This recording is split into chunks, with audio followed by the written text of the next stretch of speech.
ఇక తలా 10 రూపాయలు వేసి గుడి కట్టుకుంటున్నాం. గుడి లేకపోతే గుళ్ళే పూజారి లేకపోతే మనమే 10 రూపాయలు జమేసి పూజారికి జీతభత్యాలు ఇచ్చి మనం పని చేసుకుంటున్నాం. ఊడ్చేటోళ్ళు లేకపోతే మనమే ఒకరం వంతుల వారిగా గుడి ఊడ్చుకుంటున్నామా? మరి అదే విధంగా బడిని కూడా మనం అట్లా నిర్వహించుకోవాలి. గుడిని ఎంత పవిత్రంగా మనము నిర్వహించుకుంటున్నాం, బడిని కూడా అదే విధంగా నిర్వహించుకుంటే మన పిల్లలకు చదువు వస్తుంది. కాబట్టి వీటన్నిటిని కూడా బాగా చేసుకోండి అని తెలియజేస్తూ మీ అందరి దగ్గర సెలవు తీసుకుంటున్నా. ధన్యవాదాలు అక్క జల్లేండారా.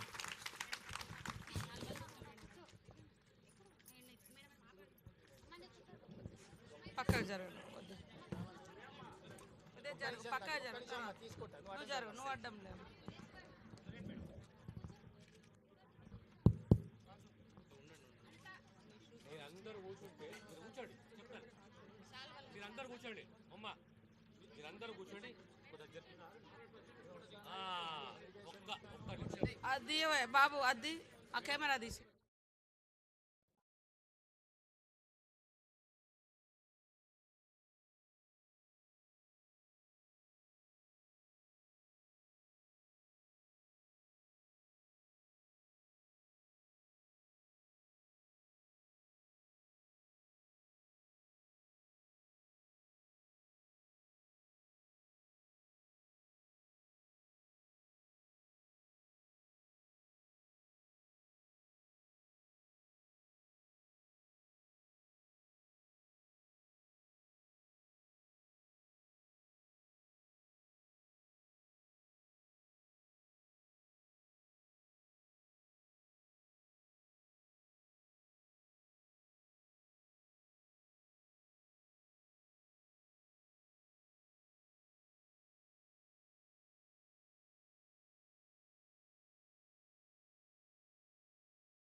నారాయణపేటకు వచ్చినట్లుంది. దయచేసి అందరు గట్టిగా చప్పట్లు కొట్టాలి. మనం అందరం కూడా గౌరవ ముఖ్యమంత్రి గారు మన దగ్గరికి వచ్చేసి మహిళలందరినీ కూడా బలోపేతం చేయడానికి దేశంలోనే మొట్టమొదటిసారిగా మహిళా సమాఖ్య ఆధ్వర్యం లోపల ఏర్పాటు చేసిన పెట్రోల్ బంక్ నిజంగా చాలా గర్వకారణం.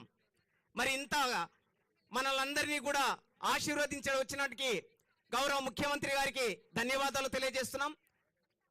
అలాగే రాష్ట్ర మంత్రులకు, గౌరవ ఎమ్మెల్యేలకు, స్థానిక శాసనసభ్యులు పరిణికారెడ్డి గారికి అందరికీ కూడా మరొకసారి ధన్యవాదాలు తెలియజేస్తున్నాం. కార్యక్రమాన్ని విజయవంతం చేసినటువంటి ప్రతి ఒక్కరికి కూడా హృదయపూర్వక ధన్యవాదాలు తెలియజేస్తున్నాం.